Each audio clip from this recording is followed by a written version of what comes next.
What's up guys, welcome back to the channel. Today we are going to continue with the part 2 on the off-road trailer build. So if you guys haven't seen part 1, make sure and go watch it first. We picked up this little back half of a Toyota Hilux pickup and we're going to turn it into a off-road trailer to pull behind the Jeep. So we got it all cleaned up last week, got all the unnecessary parts out from under it because they had literally just cut the back half of the truck off with the exhaust tank, all the lines, everything underneath it.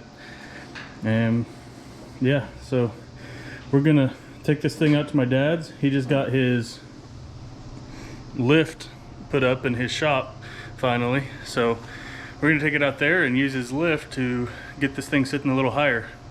I picked up some new axle perches, spring perches, and we're going to throw those guys on this axle and flip it underneath the spring for a little bit of lift. So let's get it hooked up and take you guys with us.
Alright guys, got the U-bolts off and now I gotta pull the shackle bolts out and well, pull the nuts off of them. I'll let it back down on the floor where the weight's resting on the floor, pull them out, and then we can roll the rear end out from under it.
Alright guys, axle is out.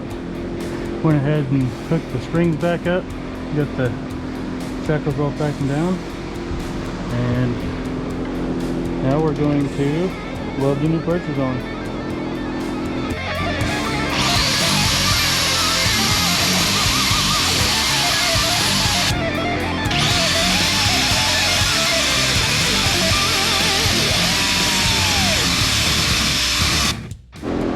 Alright guys, about got this axle ready to weld the spring perches back on. I would normally be more precise about this, but being that it's on a trailer, it doesn't have to be perfect. So we're going to use the angle gauge and center the perch on the existing perch. And I'm going to roll them back where they just bump the existing perch on the front side so that our pinion is angled up just a tad. By doing that, we're going to prevent that pinion from dragging on stuff whenever we're off-road, but you don't want to go too high with it, otherwise your pinion bearing could be an issue. You want to make sure your pinion bearing, even though it's not seeing any power, it can still lock up on you off-road, so want to make sure it's still getting proper lubrication inside there.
Back in, so threw a little bit of black paint on the perches and what was left in the can across the back of the housing there.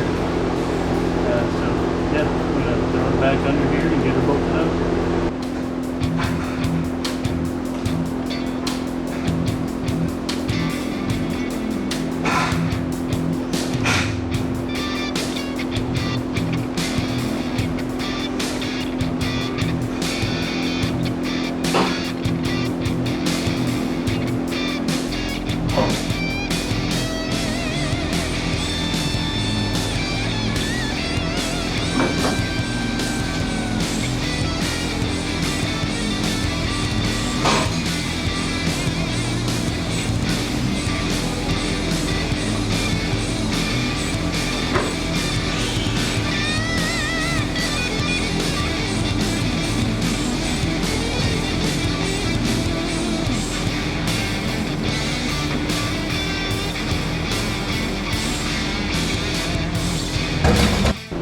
Alright guys, got the trailer buttoned back together and it is lifted up. It's a little taller than what I was expecting.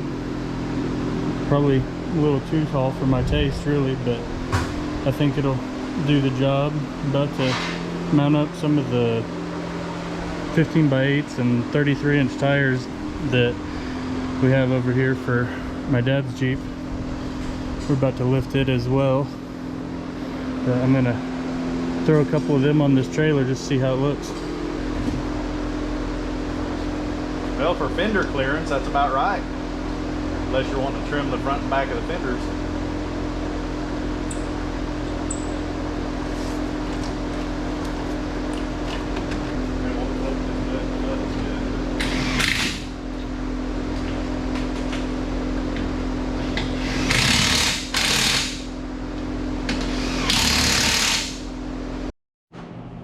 Alright guys, it's been a week since that last clip you guys just saw.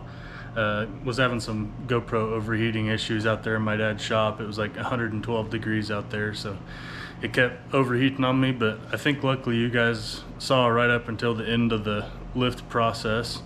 So show you guys the outcome. That is what we got lift wise. So it came out to right about 5.5 inches, if my measurements are correct, which is a little more than what I was shooting for, but I think it'll work out good, give it some good ground clearance, and of course the tires will lift it up a little more. I test fit the tires that we have for my dad's Jeep, which you guys will be seeing that here soon. We're about to lift his Jeep the same height as mine. He's just going to be on 33s instead of 35s. But I test fit the wheels and tires we have for his Jeep on the trailer, and they look great. So I actually picked up, since last weekend, I picked up a pair of 15 by 8s. They're simulated bead locks, so just for looks, and picked up a set of used but basically new, just several years old, 33s. So I'm about to head it back out to my dad's, and we're gonna mount a couple of those tires up on these wheels, and we're gonna get them mounted up on the trailer so you guys can see what the final product is, what kind of ride height we got.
Alright guys, got them mounted up, and we're gonna throw them on the trailer. I don't know why I always pick the hottest day of the week to work on this thing.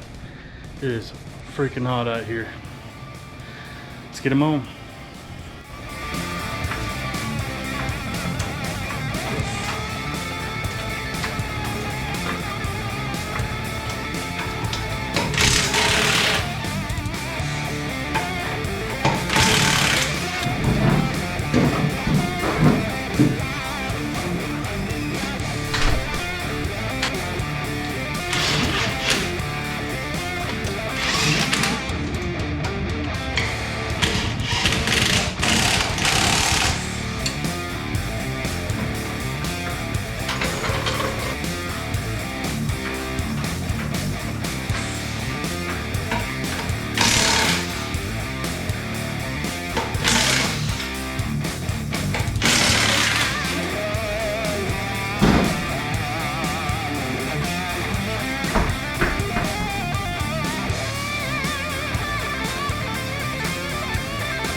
Alright guys, here she is.